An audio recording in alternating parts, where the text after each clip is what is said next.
Le programme d'aujourd'hui va être de gravir le col du Sommeillé et de gérer une crevaison sur la GS.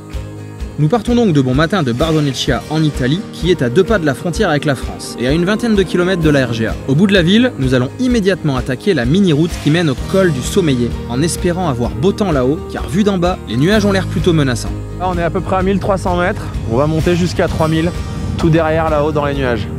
En gros, on va presque prendre 2000 mètres dans la vue d'un coup, ça va être énorme. Et de 11 degrés, on va passer à moins 8000.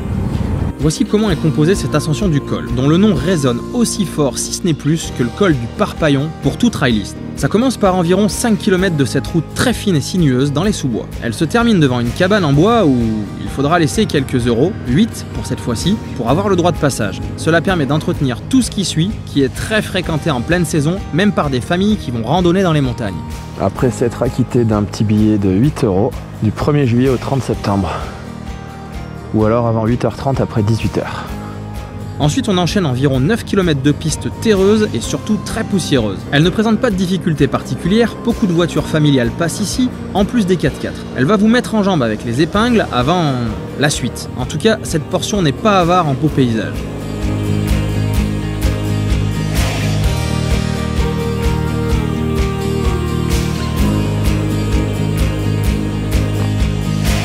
La piste arrive alors au refuge de Scarfiotti, que l'on aperçoit en contrebas à gauche, à 2165 mètres d'altitude. C'est ici que dans ma vidéo sur la Stella Alpina, célèbre concentration italienne depuis 56 ans, drainant des motards depuis l'Europe entière, que nous avions planté nos tentes en juillet dernier. Ah c'est sûr, là c'est un peu plus vide quand il n'y a pas les tentes, hein. Ça fait plus sauvage. Par contre, à la moindre moto, il y a toujours autant de poussière.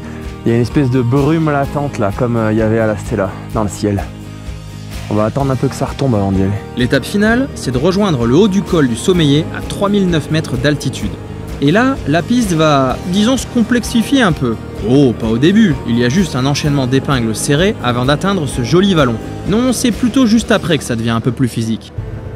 Au fur et à mesure de l'ascension, la piste devient de plus en plus caillouteuse, parfois bien cassante, et dans les épingles serrées, il faut bien garder l'équilibre et éviter de poser la roue avant sur une grosse pierre roulante. Les paysages vont aussi évoluer, la verdure va disparaître petit à petit pour laisser place à une ambiance de plus en plus lunaire.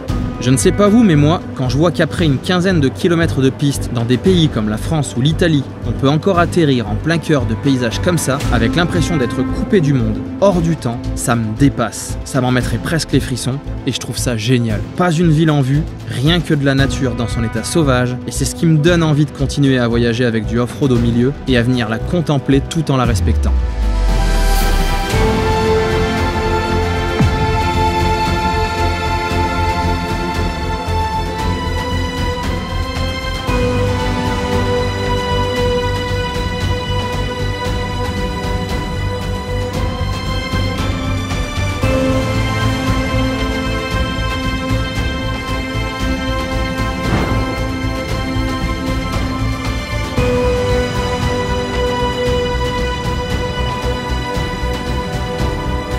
Bon allez, quand faut y aller, faut y aller. On retourne dans les cailloux, ma pépère. Ah, au fait, ce col est un sens unique. Vous avez pu le constater depuis les airs, la partie française de l'autre côté, si tant est qu'on puisse parler de côté vu la configuration du terrain, est totalement impraticable. Et puis, ça ne rejoindrait pas grand-chose, sans compter que le col du Mont-Cenis est à 12 km à vol d'oiseau. Non, en fait, ce col, c'est juste le vestige ou le fantôme d'une station de ski un peu osée qui a fonctionné entre 1963 et 1989, mais qui nous laisse la chance de pouvoir monter, apprécier les paysages à 3000 mètres d'altitude. Nous allons donc rebrousser chemin jusqu'à Bardonecchia. Je sais ce que vous allez vous dire. Bon, il est gentil, mais on a déjà vu la montée, il va pas nous resservir la même piste pour la descente. Oui, ok, ça se défend. Mais allez, juste quelques secondes dans ce sens, on ne voyait pas dans notre dos à la montée.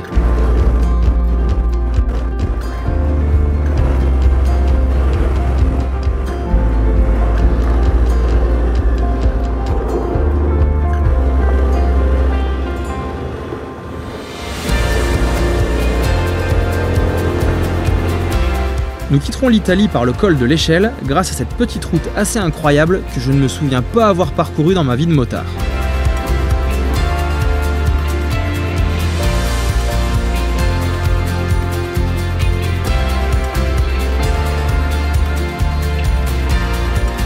Entre les derniers virages et l'emplacement officiel du col à 1762 mètres d'altitude, cette simili-ligne droite bordée de sapins avec au sol un tapis de verdure avait des airs de Canada et m'a particulièrement plu. La suite était sympa aussi, mais bon, un cran en dessous quand même.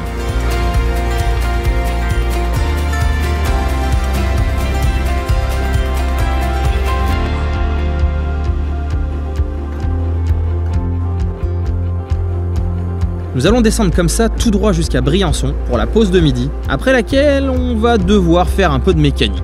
Le premier qui dit qu'une GS a besoin d'une jambe de bois ou d'une canne pour tenir le coup, eh ben, il risque de fâcher du monde. Rien de grave ici, simplement quelque chose d'extrêmement chiant, une crevaison lente qui traîne depuis le début et qui ne fait que s'aggraver. Arnaud était obligé de rajouter de la pression presque toutes les 2 heures sur la fin. Le souci venait de plusieurs endroits sur la jante où elle était tordue, ce qui a d'ailleurs demandé un travail d'orfèvre au mécano de Daffy Briançon, pour pouvoir la redresser dans les règles de l'art. Un énorme merci à l'équipe qui s'est occupée de nous. Sauf pour le gars qui avait un melon énorme et qui nous traitait comme... Non bref, j'ai rien dit. Encore merci à vous pour l'aide que vous nous avez apportée. Grâce à vous, le groupe au complet va pouvoir terminer ce road trip et Arnaud pourra peut-être même enchaîner sur des vacances. Ça fait plaisir de voir des passionnés comme ça, tout poser d'un coup pour donner un coup de main. Nous continuons la trace en revenant enfin dans le droit chemin de la RGA pour aller gravir le col de l'Isoire. Ah, enfin! Ouais, je vous ai entendu. Et oui, je vous avais bien dit dans le premier épisode que nous avions piraté la RGA, mais il faut bien qu'on en fasse quand même un bout sur le tracé officiel. La dernière fois que je suis venu ici, c'était il y a 2 ans, mais dans l'autre sens, et je n'ai toujours pas oublié ce col. J'espère que mon souvenir n'est pas trop embelli, en tout cas, j'ai adoré cette montée. Mais en sortie d'épingle, j'aurais bien greffé quelques poneys et newtons supplémentaires à la T7.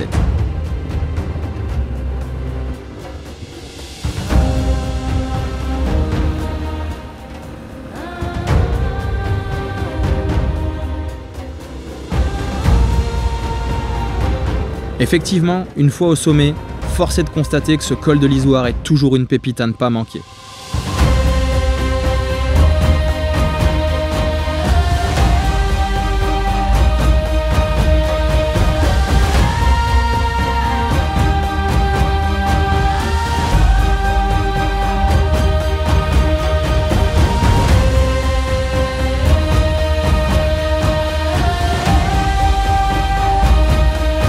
L'heure tourne, le soleil descend et il nous reste encore une petite heure de route. Alors nous aussi nous allons descendre.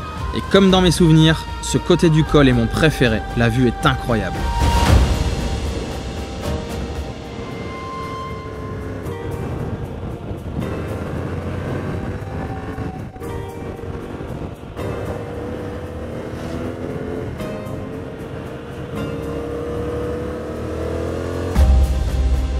Comme d'habitude, au fur et à mesure du changement d'altitude, les paysages changent aussi, la nature évolue et la verdure revient. Nous rejoignons en bas les superbes gorges du Guil, et quand on ne s'y attend pas, ça met une belle claque visuelle de plus.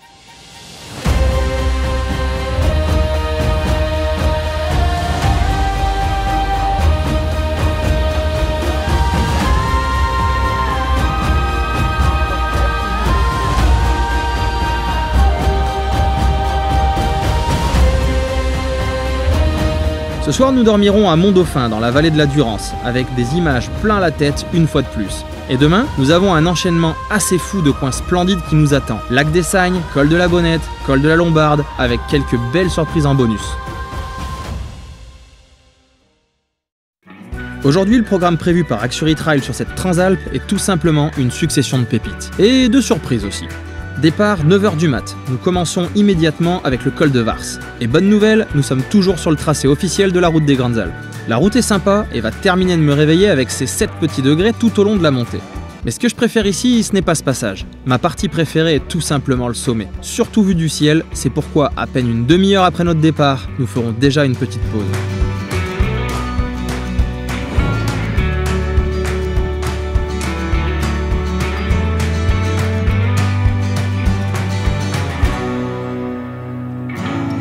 « 8 degrés.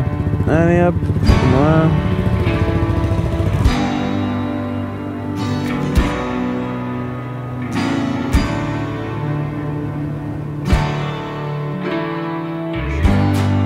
La La prochaine étape sera Barcelonnette, car nous voulons enchaîner les classiques du coin en trail avec par exemple le col du Parpaillon. Finalement, ça ne sera pas possible, pour cause de travaux. Ça a l'air assez obscur et ce n'était surtout pas signalé sur aucun site du département. On est sur une tentative de Parpaillon, mais ça sent pas bon là. Je vois les mecs qui font des gestes de bras en croix là.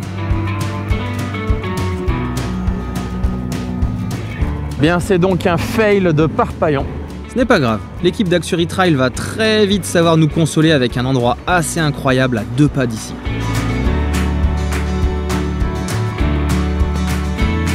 Bon, c'est vrai qu'on est un petit peu déçu de ne pas avoir pu faire le Parpaillon, mais on va aller se consoler avec une autre pépite qui était sur la route.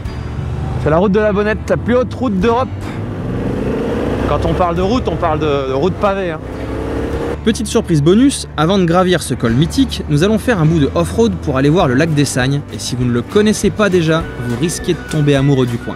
J'avais eu la chance de le découvrir une dizaine de jours avant, pendant l'Alpe Aventure Moto Festival de Barcelonnette, et surtout avant le lac, sa piste bien roulante. Toutes les petites bosses permettant de dévier l'eau ruisselante donnent une forte envie de sauter, et sur certaines, avec la T7 chargée, j'avais les suspensions qui talonnaient assez violemment, avec l'impression que j'allais péter quelque chose. Pour être honnête avec vous, c'est ici, et après discussion avec Léandre, que j'ai décidé de faire enfin préparer mes suspensions par GGS. Je vous ai fait une vidéo sur ce sujet, ça marche pour toutes les motos et c'est toujours dispo sur ma chaîne. D'ailleurs, en parlant de Léandre, je le retrouve à mi-chemin et il me propose justement de terminer ensemble en me montrant comment essayer de passer les cassures plus en douceur. Et moi ça tape de fou quoi. Wow.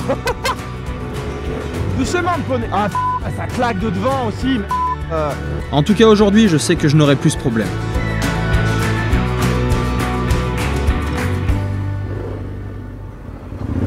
Ah, c'est l'horreur, je te jure, j'ai l'impression que je vais tout casser. Il y a un truc là-bas qui se passe là. Un truc de botch, Fry. T'as bien voir, regarde. Hop. On passe la GS qui fuit de l'avant. Désolé Arnaud. Qu'est-ce qui se passe là? Tu vois le petite collation du matin. Oh, tellement bon ça. On se régalait. Allez hop. Petit déj campagnard avec vue au lac des Sagnes. Alors là, les gars, je l'avais pas vu venir celle-là. C'était juste énorme. Merci encore, vous avez assuré à fond. Ce petit interlude est juste trop bien passé. Et maintenant, place au lac des Sagnes, qui est comme un diamant au nord du Mercantour.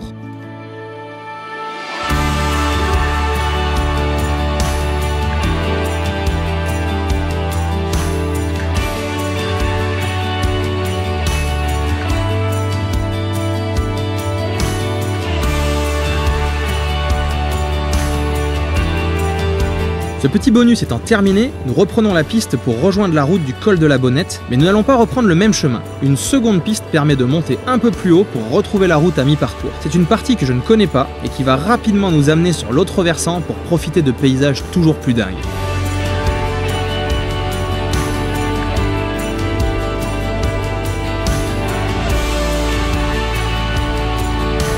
Oh ouais. Et pour en profiter à fond, je ne sais pas pour vous, mais moi, depuis que j'ai découvert les intercoms dans les casques, je m'envoie toujours un petit fond de musique dans les oreilles. Certes, la qualité n'est pas folle, ça reste un arrière-plan sonore, mais ça me permet de garder la banane.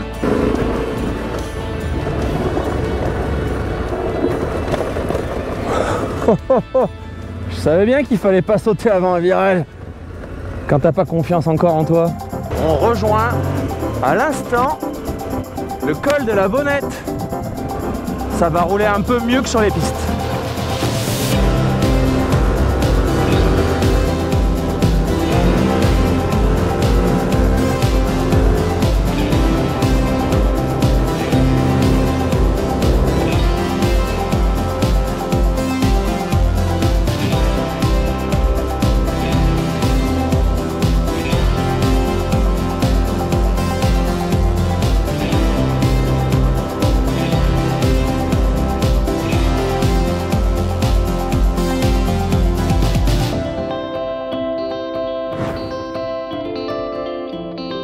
Rapide topo sur ce col de la Bonnette. Nous sommes ici en plein parc du Mercantour et à cheval sur les Alpes de Haute-Provence et les Alpes-Maritimes. Il permet de relier la vallée de Loubaye à celle de la Tinée. Il va donc nous emmener à 2715 mètres d'altitude, ce qui ne fait pas de lui le plus haut col d'Europe ni de France, comme on a l'habitude de le dire. L'Iseran étant à 2764 et le Stelvio et le col d'Aniel à peine moins. En revanche, c'est la petite boucle au sommet qui permet de faire le tour de la cime de la Bonnette, qui elle culmine à 2802 mètres, ce qui en fait effectivement la route pavée la plus haute d'Europe. Bon, si maintenant même l'école s'amuse à jouer à celui qui a la plus haute, la route telle que nous la grimpons aujourd'hui date de 1964. Avant, c'était un chemin, élargi en 1832, et encore avant, ça devait être une belle piste off-road ça.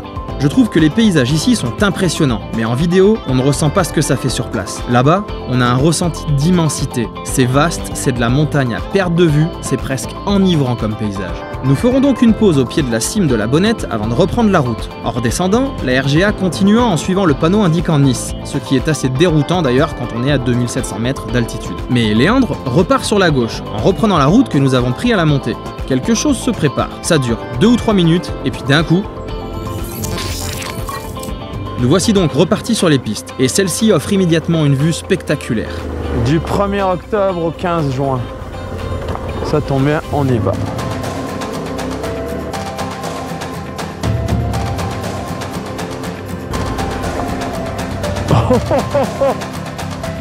Alors l'avantage d'avoir fait ma petite pause photo, c'est que bon bah les copains ils sont plus loin devant, mais par contre j'ai la route pour moi tout seul sans la poussière. Ça va, ça fait pas trop de poussière ici, mais quand même.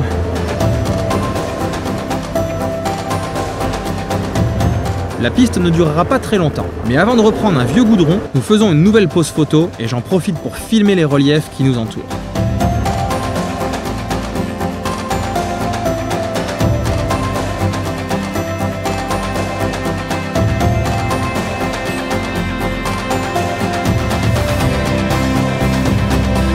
Nous sommes en fait en train de passer le col de la Moutière, qui est plutôt méconnu du fait qu'un de ses 2 versants ne soit pas goudronné. Au moins, nous pouvons en profiter seuls. Eh mais cette route, elle est dingue là. C'est énormissime. Je dois avouer que je ne m'attendais pas à ces paysages sur la descente. Autant le début avec les épingles offre une vue comme nous avions en grimpant la Bonnette, autant la suite nous fait traverser des décors de cinéma.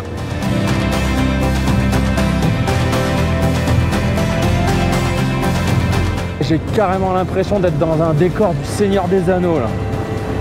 C'est énorme. Plus loin, la nature devient plus touffue et verdoyante, mais nous perdons la vue. Pour autant, la route est bien joueuse. Nous retrouvons enfin de la vie avec un joli village au fond de son vallon, avec une belle église en son centre. Nous débouchons un peu plus loin, dans la vallée de la Tinée, et forcément, quand on a encore les paysages de la Bonnette en tête, on ne peut que constater que nous ne sommes plus du tout au même niveau. Alors je me demande bien quelle va être la dernière pépite du jour. Et c'est en traversant Isola et en prenant la direction du col de la Lombarde que j'ai compris. Nous voici donc partis pour 18 km de virage, avec au sommet un point de vue complètement dingue.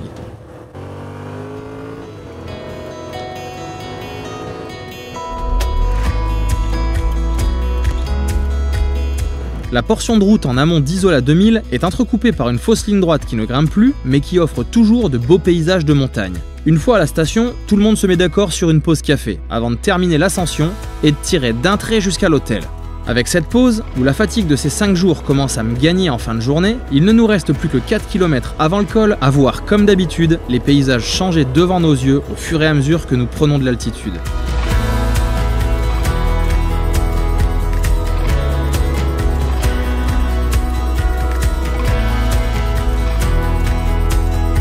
Une fois en haut, le col nous fait basculer en Italie et nous allons devoir faire une nouvelle pause pour apprécier le spectacle qui s'offre encore à nous.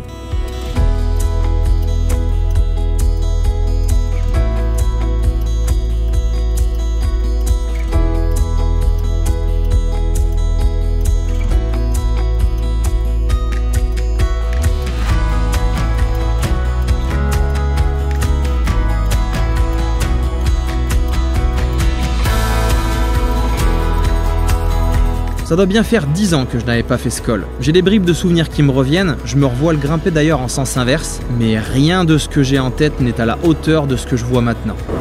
Mais qu'est-ce que c'est beau! Ce côté-là, il est impressionnant, il est sauvage, avec les montagnes, les nuages et les couleurs, là, c'est génial, splendide.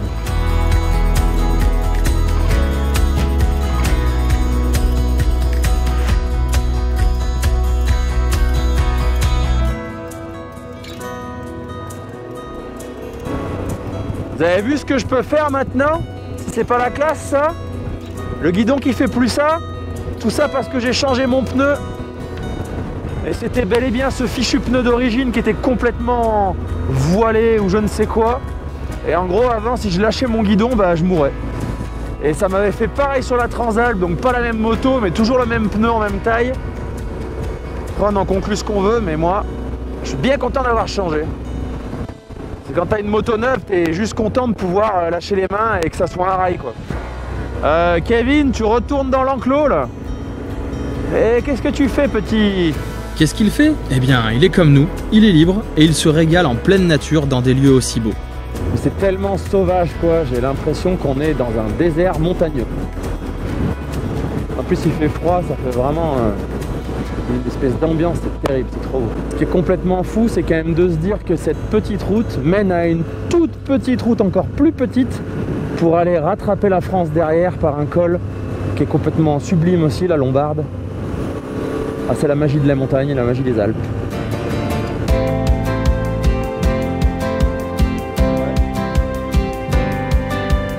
Une fois en bas, nous allons devoir rejoindre l'hôtel et ce sera une quarantaine de bornes bien moins fun qui nous attendent. Mais les panneaux nous annoncent des noms qui font présager d'un demain assez dingue.